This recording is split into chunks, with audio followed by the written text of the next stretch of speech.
પહેલગામમાં આતંકી હુમલાની ઘટના બાદ પાકિસ્તાન સરહદ પર તણાવભરી સ્થિતિ સર્જાઈ છે। પાકિસ્તાન તરફથી સતત સીઝ ફાયરનું ઉલ્લંઘન કરાઈ રહ્યું છે। ત્યારે દેશના સિવિલ ડિફેન્સ ડિસ્ટ્રિક્ટમાં આજે 7 મેના રોજ મોક ડ્રીલનું આયોજન કરાયું છે। ગુજરાતના 18 જિલ્લાઓમાં પણ આજે સાંજે 4 થી 8 વાગ્યા દરમિયાન મોક ડ્રીલ યોજાઈ રહી છે। ત્યારે અમદાવાદમાં પણ 2 જગ્યાએ પેલેડિયમ મોલ, વટવા જીઆઈડીસી હાલ મોક ડ્રીલ ચાલી રહી છે। બંને સ્થળો પર પોલીસ, ફાયર સહિતની 13 એજન્સીઓ કર્મચારીઓ પહોંચ્યા છે અને મોક ડ્રીલ યોજી રહ્યા છે। સાંજે 8:30 થી 9 વાગ્યા દરમિયાન બ્લેકઆઉટ પણ કરાશે। અમદાવાદમાં આજે 2 સ્થળો પર મોક ડ્રીલ યોજાઈ રહી છે।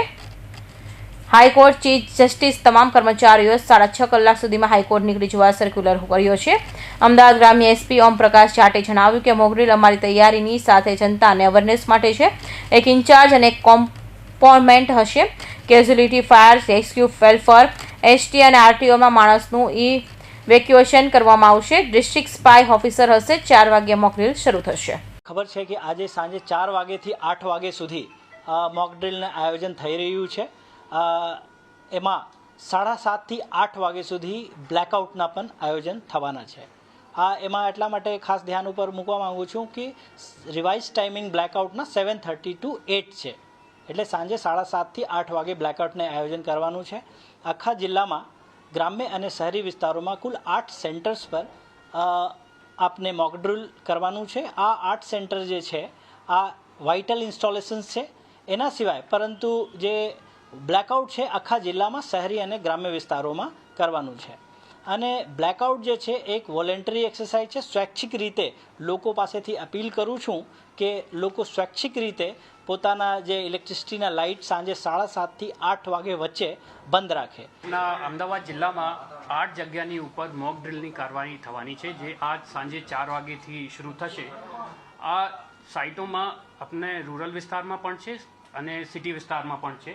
તો રૂરલ વિસ્તારોમાં ધંધુકા નગરપાલિકા, પછી વિરમગામમાં આઈઓસીએલનું ટેન્ક ફાર્મ, સાણંદમાં ટાટા મોટર્સની યુનિટ અને ગેલપ્સ ઇન્ડસ્ટ્રીયલ પાર્ક, અને ધોળકામાં કોઠ ગણેશપુરા મંદિર, અને સિટીમાં પેલેડિયમ મોલ, વટવા જીઆઈડીસી અને પિરાણામાં પાવરગ્રીડનું જે સબસ્ટેશન છે એની ઉપર જે મોક ડ્રીલની કાર્યવાહી થશે। બધા જે મોક ડ્રીલની પ્રક્રિયા છે આની 8 સાઇટોની ઉપર થશે। આ પ્રક્રિયા માટે દરેક સાઇટો ઉપર નોડલ ઓફિસર પણ નક્કી થઈ ગયા છે। વહીવટીતંત્રની જે નિમણૂક થવાની હતી આ બધા સાઇટો પર થઈ ગઈ છે।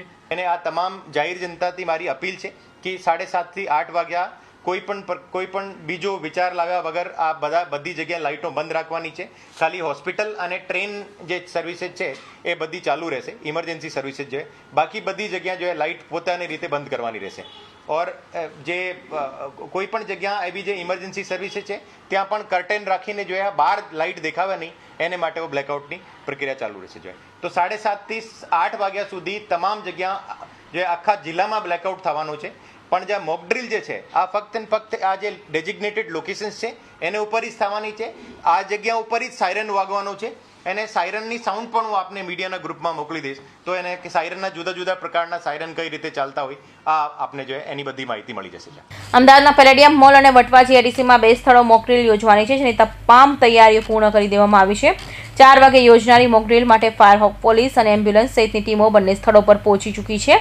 અમદાવાદ ગ્રામ્યના 6 સ્થળ ધંધુકા નગરપાલિકા, વિરમગામ, ટેન્ક ફાર્મ, પાવરગ્રીડ, પીણા, ગેલોપસ ઇન્ડસ્ટ્રીયલ પાર્ક, ચાંગોદર, ગણેશપુરા, કોઠ મંદિર, સાણંદ, જીઆઈડીસી ટાટા પ્લાન્ટ ખાતે મોક ડ્રીલ કરાશે। કૌશિક પટેલનો report, Hind TV news, Surat.